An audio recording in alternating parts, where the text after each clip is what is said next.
Have you ever felt like something was watching you in the woods? Or heard strange whispers carried on the wind? We've gathered some of the most bone-chilling encounters from hikers and campers across America's forests. But we want to hear from you too.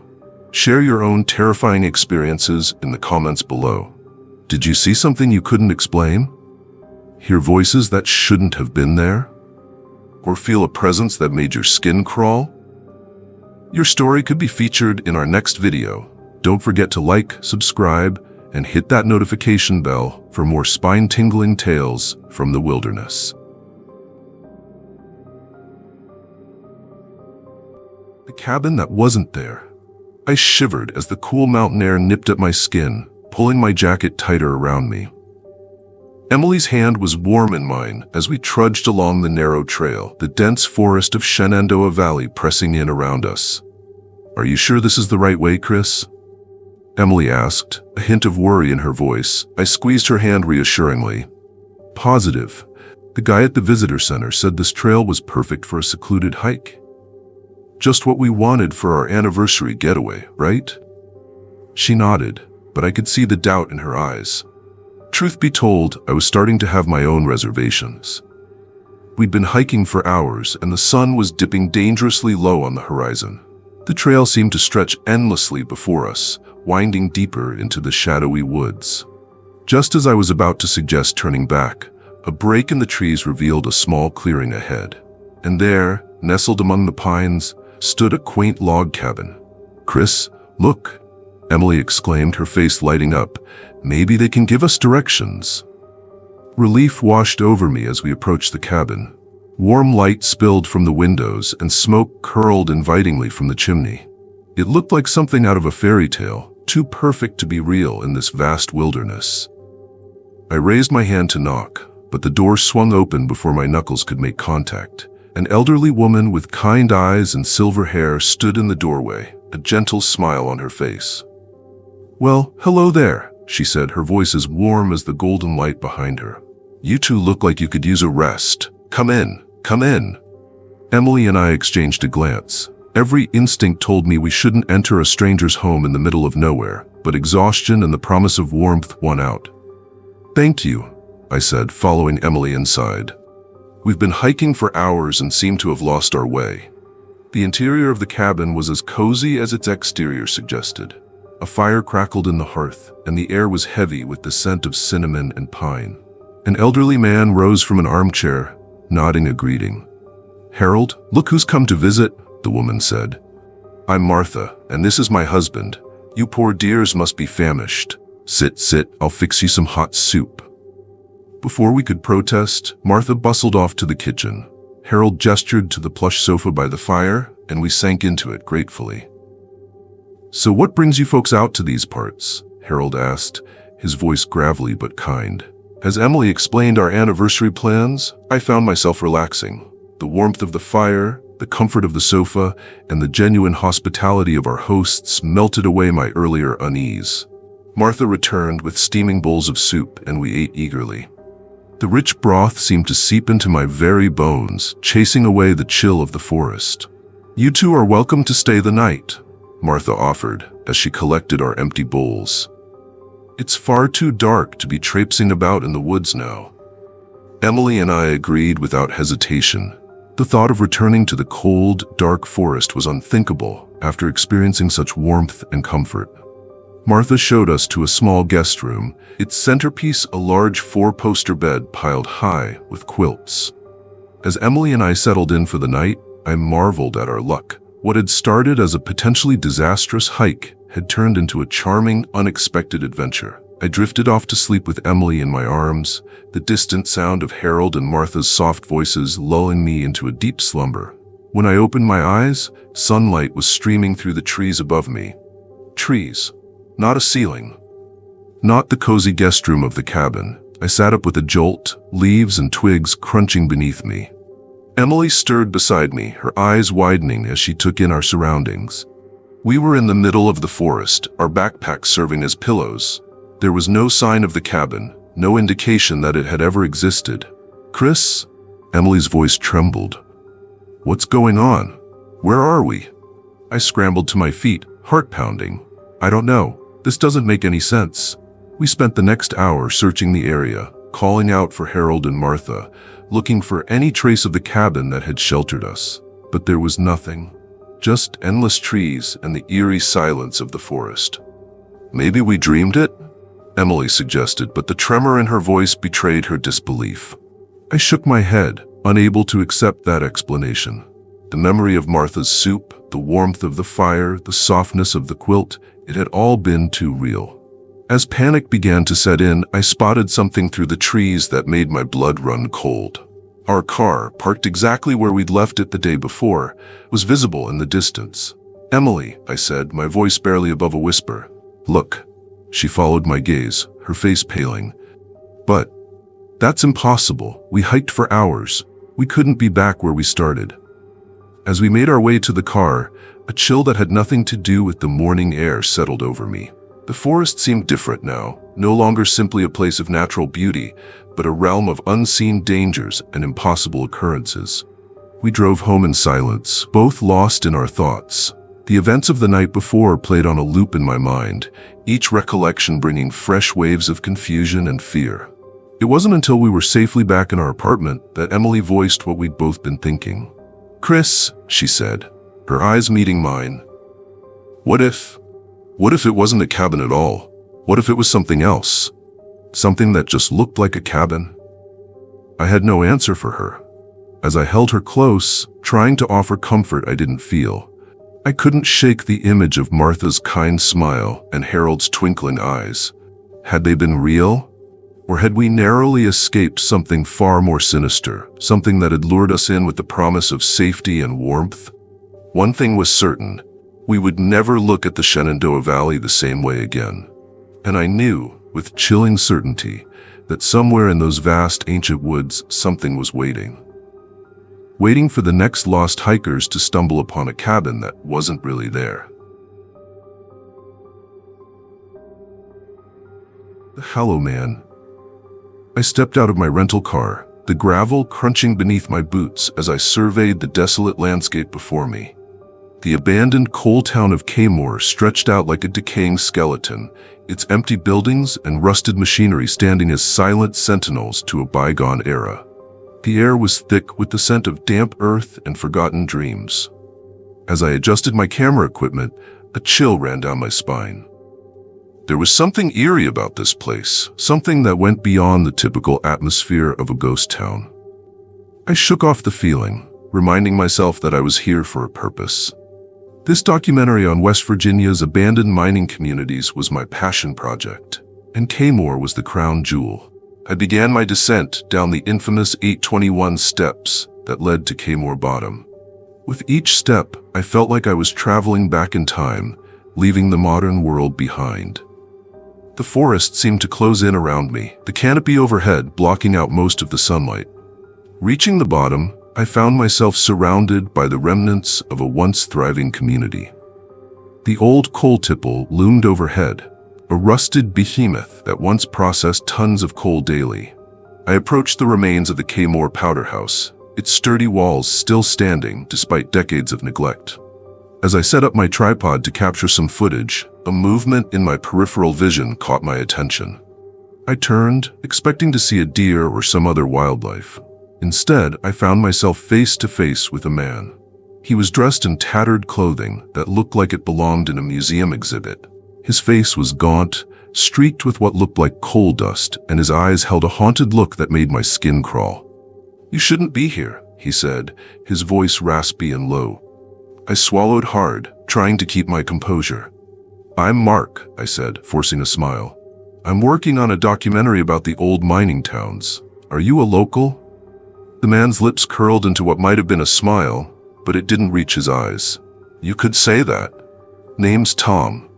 I worked these mines back in 25. My mind reeled. 1925? That was impossible. This man couldn't be more than 60, and yet he spoke as if he had lived through the town's heyday.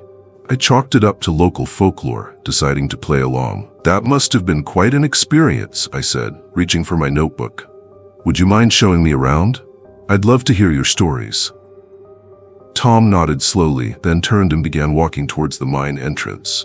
I followed, my curiosity overriding my sense of unease. As we approached the dark maw of the mine shaft, Tom began to speak. He told me of the back-breaking work, the constant fear of cave-ins, the oppressive company script system too. His words painted a vivid picture of life in Kaymore, so real that I could almost hear the clanking of coal carts and the shouts of miners echoing through the years. We stopped at the entrance to the mine. Tom pointed into the darkness. "In there," he said. "That's where you'll find what you're looking for." I hesitated, but my documentarian's instinct won out. I switched on my flashlight and stepped into the cool, damp tunnel. The beam of light danced across the rough-hewn walls, illuminating decades of mineral deposits. A few yards in, something caught my eye. A small, leather-bound book lay on a rocky outcropping, as if placed there deliberately. I picked it up, brushing off a layer of coal dust. My blood ran cold as I read the name embossed on the cover. Mark Thompson. My name. With trembling hands, I opened the journal. The pages were filled with handwritten entries, detailing the life of a miner in Kaymore. As I flipped through, my horror grew. The final entry described a cave-in, a desperate struggle for survival, and finally, death. The date of the final entry was tomorrow's date, but the year was 1926. I spun around, my heart pounding. "Tom," I called out. "Tom, what is this?" But there was no answer. The mine entrance was no longer visible, swallowed up by impenetrable darkness. I was alone, trapped in the bowels of the earth, with only the prophetic journal as company. As the reality of my situation sank in, I felt the weight of inevitability pressing down on me. Was this my fate? Had I been drawn here, across decades and miles, to fulfill some cosmic cycle? I sank to my knees, the journal clutched to my chest. The darkness seemed to pulse around me, alive with the echoes of long-dead miners and the weight of unescapable destiny. In that moment, I understood the true horror of Kaymore. Not just the dangers of the past, but the inescapable pull of a future written in coal dust and blood. The beam of my flashlight flickered, then died, plunging me into total darkness. And in that darkness, I heard the faint sound of pickaxes against stone, growing louder with each passing second. I scrambled to my feet, my heart pounding so hard I could feel it in my throat. The sound of pickaxes grew louder, accompanied by the muffled voices of men. They sounded distant, yet somehow all around me at the same time. I fumbled with my flashlight, desperately trying to coax it back to life, but it remained stubbornly dark. "Hello?" I called out, my voice echoing off the damp walls. "Is anyone there? I need help." The only response was the continued sound of mining, growing ever closer. I took a tentative step forward, my hands outstretched in the darkness. The rough stone of the tunnel walls guided me as I inched along, the journal still clutched tightly in one hand. As I moved deeper into the mine, the air grew thicker, heavy with the scent of coal dust and something else, something organic and unsettling. The temperature dropped, and I could feel the cold seeping into my bones. Suddenly, my foot caught on something, and I stumbled. As I regained my balance, my hand brushed against something smooth and round. I recoiled instinctively, but curiosity got the better of me. I reached out again, my fingers exploring the object. It was a helmet, an old miner's helmet, complete with a carbide lamp on the front. With shaking hands, I lifted it and placed it on my head. It fit perfectly, as if it had been made for me. I fumbled with the lamp, and to my amazement, it sputtered to life, casting a weak, flickering light around me. The sight that greeted me made my blood run cold. I was standing in a small chamber, surrounded by the remains of miners. Their bodies were mummified by the dry, cool air of the mine, their faces frozen in expressions of terror and pain. And there, propped up against the far wall, was a body that made my heart stop. It was me.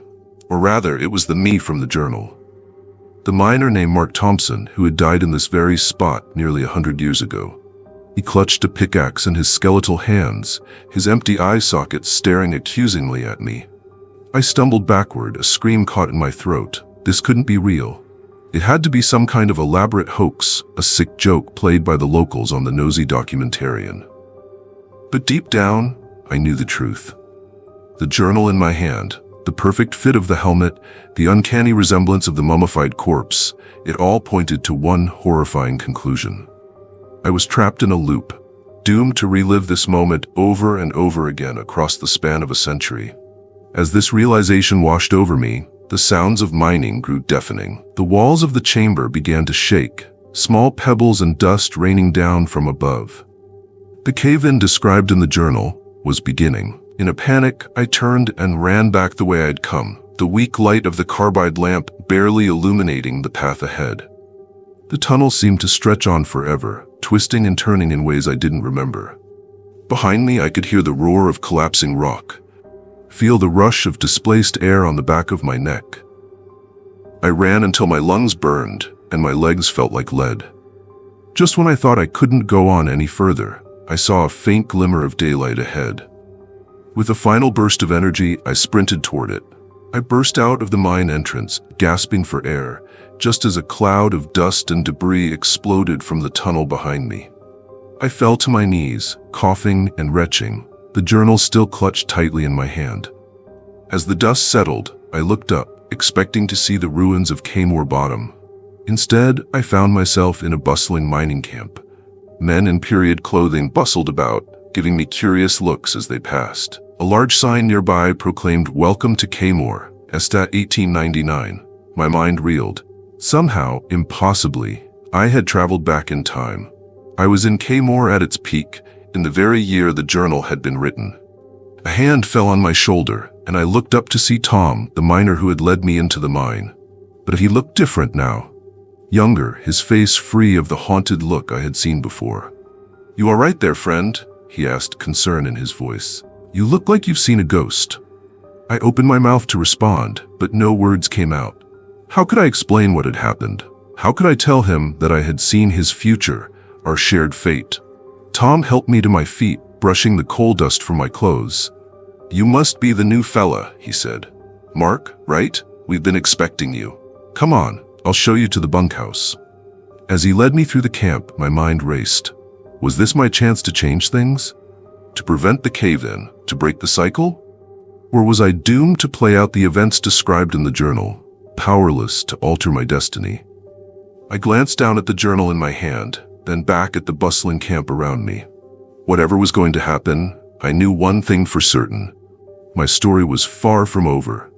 The true horror of Kaymore was just beginning to unfold, and I was caught in its grip, a prisoner of time and fate. As we approached the bunkhouse, I steeled myself for whatever lay ahead. Whether I was here to change history or to relive it, I knew that the next few days would determine not just my fate, but the fate of everyone in Kaymore. The weight of that knowledge settled on me like the tons of rock above, and I wondered if this was how Atlas felt, bearing the weight of the world on his shoulders. Tom opened the door to the bunkhouse, gesturing for me to enter. "Welcome home," he said with a smile that didn't quite reach his eyes. I took a deep breath and stepped inside. The journal clutched my chest like a shield. Whatever horrors awaited me, whatever twisted path fate had laid out, I had no choice but to follow it to its end. The cycle of Kaymore had claimed me, and I was powerless to resist its pull. As the door closed behind me, I couldn't shake the feeling that I had just stepped into my own grave. The true terror of Kaymore wasn't in its abandoned ruins or its dark history. It was in the inescapable loop of time, the crushing weight of predestined fate. And I was caught in its grip, a willing prisoner in a temporal nightmare of my own making. The Hungry Stones. The wind whistled through the craggy outcrops of the Allegheny Mountains as I adjusted my pack, eyes scanning the rugged terrain. I'm Rachel, a geologist with a passion for unraveling the secrets hidden in stone. This particular formation had piqued my interest, its composition unlike anything I'd encountered in my years of fieldwork. The Alleghenies, formed during the intense Appalachian orogeny, are primarily composed of sandstone and metamorphosed sandstone. But these rocks, they were different. As I approached, I could feel an inexplicable pull, drawing me closer to their weathered surfaces. I set up my equipment, eager to begin my analysis. The rocks seemed to pulse with an otherworldly energy, their surfaces rippling like water in the fading daylight. I shook my head, attributing the illusion to fatigue from the long hike. As night fell, I noticed something unsettling. The usual chorus of wildlife, the chirping of crickets, the rustling of small mammals, had gone eerily silent. The only sound was the whisper of wind through the rocks, almost like hungry whispers. I woke with a start, my tent illuminated by an eerie glow. Outside, the rocks seemed to be moving, pulsating, alive. A small deer approached, as if in a trance. To my horror, I watched as the creature was slowly pulled into the stone, its form dissolving like mist. My scientific mind reeled, struggling to process what I was seeing. These weren't just rocks. They were some kind of ancient, predatory life form. And I realized, with a sickening lurch, that I had been their target all along. The pull I'd felt earlier intensified, and I found myself stumbling towards the hungry stones. My legs moved of their own accord, my mind screaming in protest. I was just another link in the food chain, my years of study meaningless in the face of this primordial hunger. As the cold, living stone began to envelop me, I had one last terrifying thought. How many others had these rocks consumed over the millennia? And how long would it be before another unsuspecting geologist stumbled upon this site, drawn by the siren song of scientific discovery? The Allegheny Mountains held secrets far darker than I could have imagined, and I was about to become one of them. The never-ending trail. The dense canopy of the Pisgah National Forest loomed over us as we set out on the Mount Pisgah Trail. Lisa, our seasoned guide, led the way with a confident stride. The air was thick with the scent of pine and damp earth, a reminder of the ancient forest surrounding us. I took a deep breath, savoring the crisp mountain air as we began our ascent. "This trail's about 1.6 miles to the summit," Lisa called back to us. "It's moderate to strenuous, but the view at the top is worth it." We nodded eagerly, our backpacks filled with water and trail mix. There were 5 of us in total: Lisa, our guide, Mike and Sarah, a couple celebrating their anniversary, Tom, a photography enthusiast, and myself, Jess, along for the adventure. The first half of the hike was pleasant, winding through a northern red oak forest. Shafts of sunlight pierced through the canopy, dappling the forest floor with warm light. The conversation flowed easily as we climbed, punctuated by the occasional click of Tom's camera capturing the scenery. But as we ascended, the path grew steeper and rockier. The easy chatter gave way to labored breathing and the crunch of boots on gravel. Hours passed, and the summit remained elusive. Lisa's brow furrowed as she consulted her map. "This can't be right," she muttered. "We should have reached the top by now." A sense of unease settled over the group. We'd been hiking for far longer than the estimated time, yet the trail showed no signs of ending. The forest around us seemed to grow denser, the trees pressing in closer. As we rounded another bend, we froze. There, nailed to a tree, was a sign that made my blood run cold.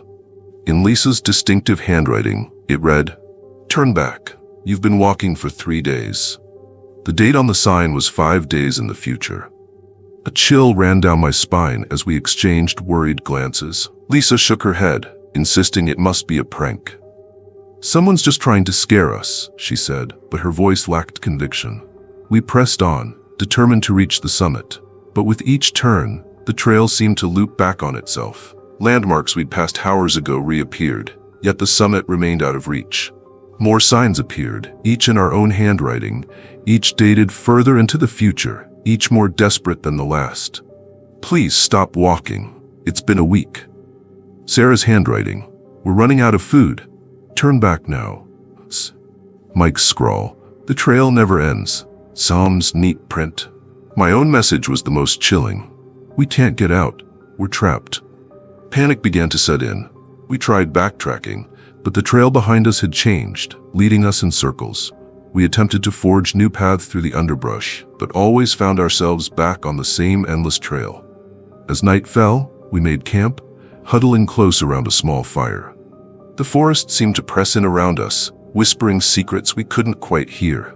In the flickering firelight, I could have sworn I saw figures moving just beyond the trees, twisted, elongated shapes that vanished when I looked directly at them. Sleep was fitful, filled with dreams of endless paths and shadowy figures always just out of sight. We awoke to find our campsite unchanged, despite feeling like we'd slept for days. The sun filtered through the leaves, but it never seemed to move across the sky. Time itself seemed to have abandoned us in this endless loop of forest trail. Days blurred together as we continued our futile journey. Our supplies dwindled and exhaustion set in. The Pisgah National Forest, once a place of natural beauty, had become our prison. A prison where the rules of time and space no longer applied, and where our future selves left warnings we were doomed to ignore. On what felt like the 10th day, though our watches insisted it had only been 48 hours, we stumbled upon a clearing we hadn't seen before. In the center stood an ancient, gnarled tree, its bark twisted into shapes that almost looked like faces. Lisa approached it cautiously, her hand reaching out to touch the rough bark. As her fingers made contact, a jolt seemed to pass through her. Her eyes went wide, and for a moment she seemed to be somewhere else entirely. When she came back to herself, her face was pale. I saw us," she whispered. "Walking this trail, over and over, in different clothes, in different seasons. Always walking, never reaching the end." A heavy silence fell over the group. The implications of Lisa's vision were too terrifying to contemplate. Were we doomed to walk this trail for eternity? Had we somehow stepped out of our own time and into some kind of temporal loop? As we trudged on, I couldn't shake the feeling that we were no longer alone on this trail. Something was watching us, guiding us, trapping us. And with each step, we were moving further from the world we knew and deeper into a realm where the forest's ancient, unknowable will held sway. The signs became more frequent, more desperate. We found tattered remnants of our own clothing, weathered by time we hadn't experienced. Discarded equipment that we recognized as our own, but far more worn than what we carried. On what our watches claimed was the 5th day, but felt like weeks, we made a horrifying discovery. Hidden in a small cave off the trail, we found skeletal remains. 5 skeletons, to be exact, wearing the tattered remains of hiking gear that looked disturbingly familiar. Sarah broke down then, sobbing uncontrollably. Mike tried to comfort her, but his own eyes were wild with fear. Tom hadn't spoken in days, his camera long since abandoned. Lisa kept insisting we needed to keep moving, that the summit had to be just ahead. I found myself withdrawing into my own mind, trying to make sense of our impossible situation. The Mount Pisgah Trail, meant to be a 1.6-mile hike to a breathtaking view, had become our never-ending nightmare. And somewhere, in the depths of the Pisgah National Forest, our future selves were still walking, still warning, still trapped in the endless loop of the trail that refused to end. As we pushed on, the forest around us began to change subtly. The trees grew more twisted, their branches reaching out like grasping hands. The underbrush thickened, making each step a struggle. And always, just at the edge of hearing, there was a whisper. A voice that seemed to be calling us deeper into the heart of the forest. On the 7th day, or was it the 70th? We reached a fork in the trail. One path led up towards what looked like it might finally be the summit. The other led down into a misty valley we hadn't seen before. We argued bitterly about which path to take. Lisa and I wanted to go up, clinging to the hope of finally reaching our destination.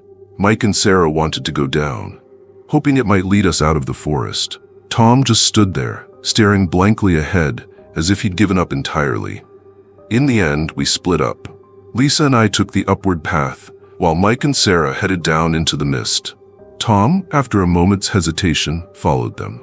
As Lisa and I climbed, the air grew thin and cold. The trees gave way to bare rock, and for the first time in days, we could see the sky. But it wasn't the sky we knew. Instead of blue, it was a swirling vortex of colors, like an aurora borealis gone mad. We reached the summit as night fell. But instead of the promised view, we found only a sheer cliff dropping away into nothingness. And there, at the very edge, stood a figure. It turned as we approached, and I felt my heart stop. It was me, or rather, a version of me. Older, weathered, with eyes that had seen too much. "You made it," my other self said, her voice weary. "But you're too late.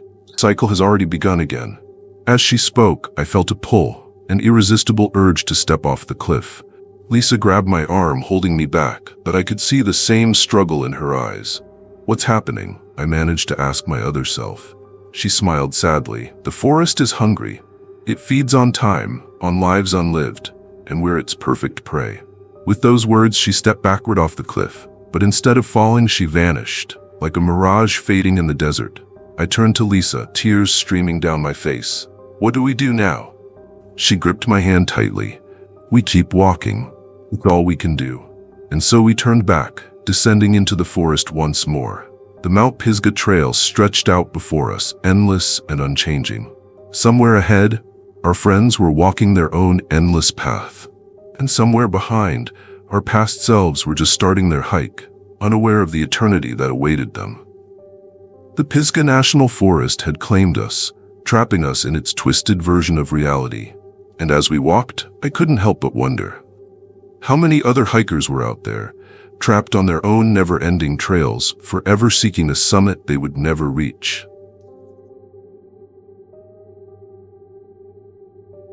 The Night Fisher.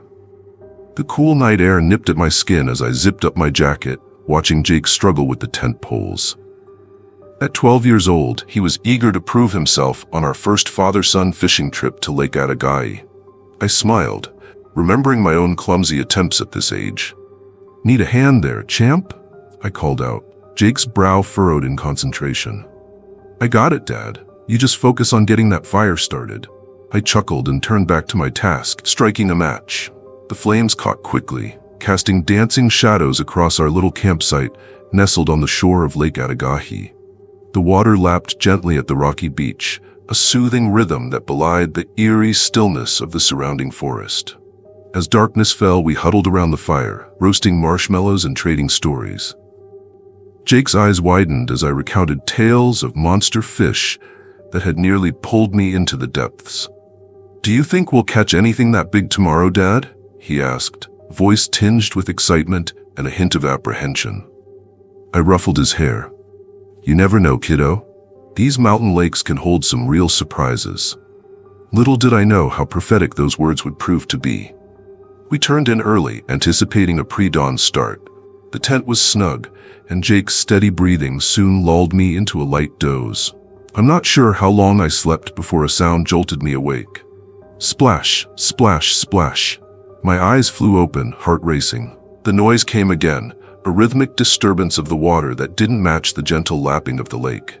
"Jake," I whispered, shaking his shoulder. "Wake up." He stirred groggily. "What's wrong, Dad?" "Shh, listen." The splashing continued, growing louder. It was closer now, and I could make out the sound of something heavy being dragged across the pebbled shore.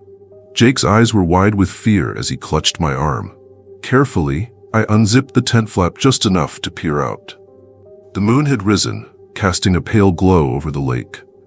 And there, not 20 yards from our campsite, I saw it. A figure, hunched and misshapen, was hauling something out of the water. In the dim light, I couldn't make out details, but whatever it was dragging left a dark, wet trail across the rocks. My breath caught in my throat as the creature paused, its head swiveling in our direction. I let the tent flap fall closed, pulling Jake close. "Don't make a sound," I breathed into his ear.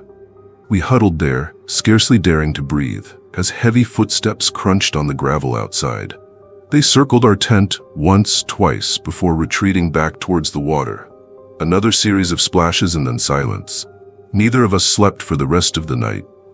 As the first gray light of dawn seeped through the tent fabric, I cautiously emerged. The lake was calm, showing no sign of the night's disturbance. But as I walked towards our fishing gear, my blood ran cold. Our rods, reels, and tackle box were exactly where we'd left them, but now they were covered in dark, sticky stains. Blood. And lots of it. "Dad?" Jake's voice quavered behind me. "Where's our boat?" I spun around, scanning the shoreline. The small aluminum boat we'd brought was gone, leaving only a drag mark in the gravel where it had been. "We need to leave," I said, grabbing Jake's hand. "Now." We hastily packed up, my eyes constantly darting to the tree line and the placid surface of the lake. As we hurried down the trail, a low guttural sound echoed across the water. It might have been a loon or some other waterfowl. but to my ears, it sounded like laughter. The drive home was tense and silent. Jake kept glancing in the rearview mirror, as if expecting to see something following us. I gripped the steering wheel so tightly my knuckles turned white. It wasn't until we were miles away, with the mountain roads giving way to familiar highways, that Jake spoke. "Dad," he said quietly, "what was that thing?" I swallowed hard, unsure how to answer. The rational part of my mind wanted to dismiss it all. A bear, perhaps, or even an unscrupulous fellow camper playing a cruel prank. But deep down, I knew we'd encountered something far more sinister. "I don't know, son," I finally replied. "But I don't think we'll be going back to Lake Agahi anytime soon." As we drove on, my mind kept returning to an old Cherokee legend I'd once heard about that lake. They said it was a sacred place, hidden from human eyes, where the spirits of the forest came to drink. And woe betide any mortal foolish enough to trespass. I'd laughed it off at the time. Now, with the memory of that misshapen figure fresh in my mind, I wasn't laughing anymore. Whatever lurked in the depths of Lake Agahi, it was far from human. And I had a sickening feeling that our escape had been allowed, not earned. That night, safe in our own beds, I lay awake listening to the familiar sounds of our neighborhood. But beneath the hum of distant traffic and the whisper of wind in the trees, I could have sworn I heard the faint splash of oars on water. And I knew, with chilling certainty, that something had followed us home from the mountains. The shadow train. The crisp autumn air nipped at my face as I set up my tent near the abandoned railroad tracks in Cumberland Gap. As a train enthusiast, I'd been itching to photograph these historic rails for years. The rusted metal snaked through the dense forest, a relic of a bygone era when the rhythmic chug of locomotives echoed through these hills. I checked my camera gear one last time before crawling into my sleeping bag. The excitement of capturing the perfect shot at dawn kept my mind racing, making sleep elusive. I tossed and turned, the unfamiliar sounds of the wilderness amplified in the stillness of night. A distant whistle pierced the darkness, jolting me awake. My heart raced as I fumbled for my flashlight. That couldn't be right. No trains had run on these tracks for decades.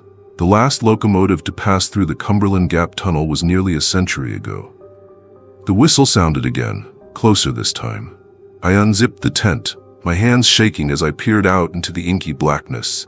A faint glow appeared in the distance, growing brighter with each passing second. The ground began to tremble beneath me. Frozen in disbelief, I watched as a ghostly train materialized before my eyes. Its spectral form glided silently along the tracks, the cars translucent and shimmering in the moonlight. The locomotive's headlight cut through the fog, illuminating the forest in an otherworldly glow. As the train approached, I felt an inexplicable pull. My feet moved of their own accord, drawing me closer to the tracks. The world around me faded away, replaced by an overwhelming sense of longing. I needed to be on that train. Just as I reached out to touch the passing car, a hand grabbed my shoulder, yanking me backward. I stumbled, falling to the ground as the last car vanished into the mist. I blinked, disoriented. The forest was silent once more. No sign of the spectral train that had just passed. Had it all been a dream? As dawn broke, I emerged from my tent, still shaken by the night's events. The campsite looked normal at first glance, but as I approached my camera, my blood ran cold. A fine layer of soot covered everything, my tent, my backpack, and the ground around me. With trembling hands, I picked up my camera and scrolled through the photos. My breath caught in my throat. There, on the tiny screen, were dozens of images of me, sitting inside an old-fashioned train car, staring out the window with a vacant expression. But I had no memory of taking these photos, no recollection of ever being on that train. The last photo made my heart stop. It showed me standing on the back platform of the train, my arm outstretched towards the campsite, a look of terror on my face as if I was trying to escape. I packed up my gear in a frenzy, desperate to leave this haunted place behind. As I hurried down the trail, the sound of a distant whistle echoed through the trees. I ran faster, the fear of being taken by something I couldn't understand propelling me forward.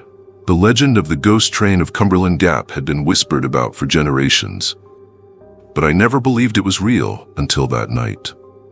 Now, as I look at those impossible photos, I can't shake the feeling that part of me is still on that train, trapped in an endless journey through time and space. And sometimes, in the dead of night, I swear I can hear that whistle calling me back to the tracks, tempting me to board a train that was never meant for the living. The whispering trees. I stepped onto the rough ridge trail, adjusting my backpack as the crisp mountain air filled my lungs. The dense fog clung to the trees, creating an ethereal atmosphere that was both beautiful and unsettling. As a solo hiker and social media influencer, I was eager to document my latest adventure on the Blue Ridge Parkway for my followers.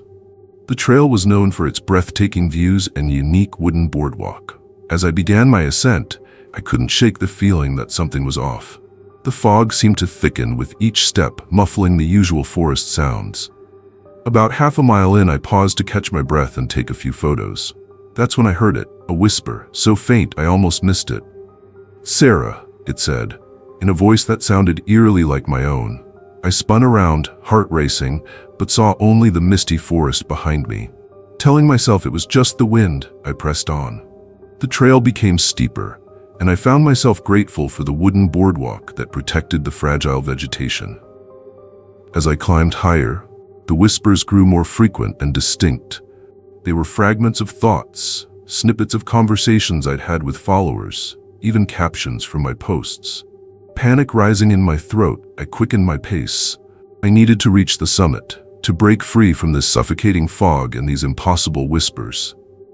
But as I rounded a bend, I came face to face with something that stopped me dead in my tracks. There, carved into the bark of an ancient oak, was an entry from my hiking journal. Word for word, down to the little heart I always drew at the end of each entry. But the date was impossible. It was dated 50 years before I was born. My hands shaking, I approached another tree. More of my words, another impossible date. Tree after tree, the forest was covered in my thoughts, my experiences, carved into bark that had grown around the words, indicating they had been there for decades. The whispers grew louder, a cacophony of my own voice coming from every direction. "Sarah, we've been waiting for you," they seemed to say. "We've always been here, always been you." I stumbled backward, my mind reeling. How could this be? How could my words, my very essence, exist here long before I was even born? The trees seemed to lean in, their branches reaching for me like gnarled fingers. In that moment, I felt my sense of self begin to unravel. Was I really Sarah? Or was I just the latest iteration of something that had existed in these woods for centuries? The line between my identity and the forest blurred, and I felt myself being pulled into something vast and ancient and utterly terrifying. As the fog closed in and the whispers became a roar, I realized the true horror of Rough Ridge. It wasn't just a trail. It was a place where identity went to die, where the self was absorbed into something older and stranger than I could comprehend. The last thing I remember is reaching for my phone, desperate to leave one final message, one final proof of my existence. But as I looked at the screen, I saw only an endless stream of posts and photos, stretching back years before my birth. All in my voice, all with my face. And then, like a candle being snuffed out, Sarah ceased to be, becoming one with the whispering trees of the Blue Ridge Parkway. The Skinwalkers' call. The crisp autumn air bit at my skin as I trudged through the dense underbrush of Cherokee National Forest. The 650,000 acres of wilderness stretched out around me, a vast playground for hunters like myself. But tonight, something felt off. The usual chorus of crickets and rustling leaves had fallen silent, leaving an eerie stillness in its wake. I'd been coming to this remote cabin for years, ever since my brother Tom and I first discovered it on a scouting trip. Now, with Tom gone, I carried on the tradition alone.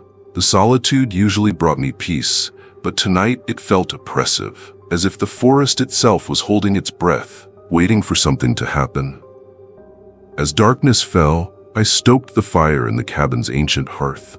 The flames cast dancing shadows on the log walls, and for a moment, I could almost imagine Tom sitting across from me, laughing as he recounted the day's hunt. We'd spent countless nights like this, sharing stories and dreams under the vast canopy of stars. A sound from outside snapped me back to reality. At first, I thought it was just the wind whistling through the trees. But then I heard it again, clearer this time. "Greg?" My heart stopped. It was Tom's voice, as clear as if he were standing right outside the door, but that was impossible. Tom had died 3 years ago in a hunting accident, his life cut short by a stray bullet on a foggy morning much like this one. I shook my head, trying to clear the cobwebs of memory and grief. It must have been my imagination, I told myself. The isolation playing tricks on my mind. But then it came again. "Greg, help me." This time it was my mother's voice, tinged with panic. But she was hundreds of miles away, safe at home. There was no way she could be out here in the wilderness, calling for me in the dead of night. Against my better judgment, I grabbed my rifle and stepped out into the moonlit night. The forest seemed to close in around me as I followed the sound of the voices. They led me deeper into the woods, away from the safety of my cabin. "Greg, where are you?"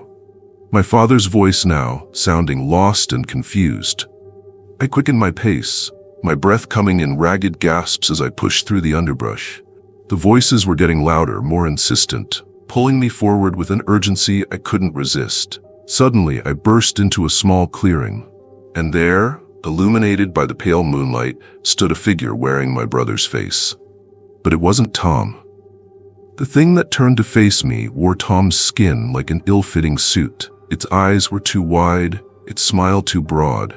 As it moved towards me, I could see the seams where the skin had been stitched together like some grotesque patchwork doll. "Hey there, little brother," it said in Tom's voice. But the words were all wrong. The cadence, the inflection, it was like hearing a poor imitation of my brother's speech. "I've been waiting for you." I raised my rifle, my hands shaking uncontrollably. This couldn't be real. The Cherokee National Forest was known for its diverse wildlife, but nothing like this. This was a nightmare come to life, a horror story told around campfires made flesh. As the creature that wasn't Tom took another step forward, I saw flashes of other faces beneath its skin. My mother, my father, friends I'd lost over the years. All of them twisted and wrong. All of them calling my name in a cacophony of familiar voices. "Greg, please," it said, reaching out with a hand that was both Tom's and not Tom's. "I need your help, we all do." I squeezed the trigger, the gunshot echoing through the silent forest. But as the creature fell, its form seemed to dissolve, leaving behind nothing but an empty skin and the lingering echo of familiar voices. For a moment, I stood there, my rifle still raised, waiting for the thing to get back up. But it didn't move. The clearing was silent once more, the only sound my own ragged breathing. I approached cautiously, my heart pounding in my chest. The skin lay on the forest floor, empty and lifeless. But as I looked closer, I saw that it wasn't just Tom's skin. It was a patchwork of different skins, all stitched together in a grotesque tapestry of human flesh. I stumbled backward, bile rising in my throat. What was this thing? What kind of monster could wear the faces of the dead and speak with their voices? The stories of the Cherokee people who once inhabited these lands came flooding back to me. Tales of shapeshifters and skinwalkers, creatures that could take on the form of animals or humans. But I had always dismissed those as mere legends, campfire stories meant to scare children and tourists. Now, faced with the impossible evidence before me, I wasn't so sure. I ran back to my cabin, my mind reeling. The Cherokee National Forest had always been a place of beauty and solitude for me. But now, as I huddled by the fire, I realized it held darker secrets than I could have imagined. Every creak of the cabin, every whisper of wind through the trees set my nerves on edge. I kept expecting to hear those voices again, calling me back into the darkness. But the night remained silent, as if the forest was holding its breath, waiting to see what I would do next.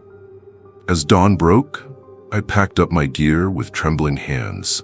I couldn't stay here, not with the memory of that thing wearing my brother's face. As I drove away, I couldn't shake the feeling that something was watching me from the dense trees of the Cherokee National Forest. something that could wear the faces of those I loved and use their voices to lure me into the darkness. The drive home was a blur. My mind kept replaying the events of the night, trying to make sense of what I had seen. But there was no rational explanation, no scientific theory that could account for a creature that could mimic the dead so perfectly. When I finally arrived home, I was exhausted and shaken. My wife, Sarah, took one look at my face and knew something was wrong. "Greg?" she said, her voice filled with concern. "What happened out there?" I opened my mouth to tell her, but the words wouldn't come. How could I explain what I had seen? How could I make her understand the horror of seeing my dead brother's face on that monstrous creature? I don't know, I finally managed to say. "I think I need to lie down." That night, as I tossed and turned in bed, the voices came again. But this time, they weren't coming from the forest. They were in my head, a chorus of familiar voices all calling my name. "Greg," they whispered. "Come back to us, Greg, we're waiting for you." I sat up, drenched in sweat. Sarah stirred beside me, her hand reaching out to touch my arm. "Are you okay?" she murmured, still half asleep. I nodded, not trusting myself to speak, but as I looked at her, a chill ran down my spine. For just a moment, in the dim light of our bedroom, I thought I saw a seam running along her cheek, as if her skin was a mask that could be peeled away. I blinked, and the illusion was gone. But the fear remained, a cold knot in the pit of my stomach. In the days that followed, I tried to put the incident behind me. I went back to work, tried to focus on my normal routine. But the memory of that night in the Cherokee National Forest haunted me. Every time I closed my eyes, I saw that creature wearing my brother's face. Every time I heard a familiar voice, I couldn't help but wonder if it was really them speaking or something else mimicking their sound. I knew I would never return to that cabin. Some things are better left alone in the vast wilderness of the Appalachian Mountains, and some calls from the forest should never be answered. But even as I tried to convince myself that it was over, that I was safe in the familiar confines of my everyday life, a part of me knew better. Whatever I had encountered in those woods, whatever had worn my brother's skin and spoken with the voices of my loved ones, it wasn't finished with me. Sometimes late at night, I still hear those voices calling. And sometimes, when I look in the mirror, I catch a glimpse of something moving beneath my own skin, as if something else is trying to wear me like a suit.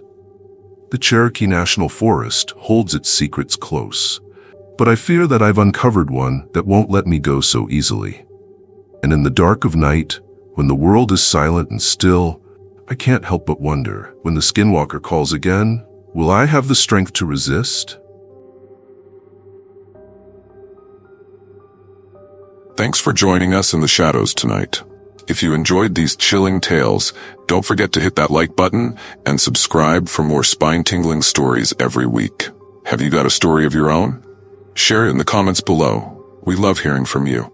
And remember, the darkness holds many secrets. Are you brave enough to uncover them? Until next time, keep your lights on and your doors locked. Sweet nightmares.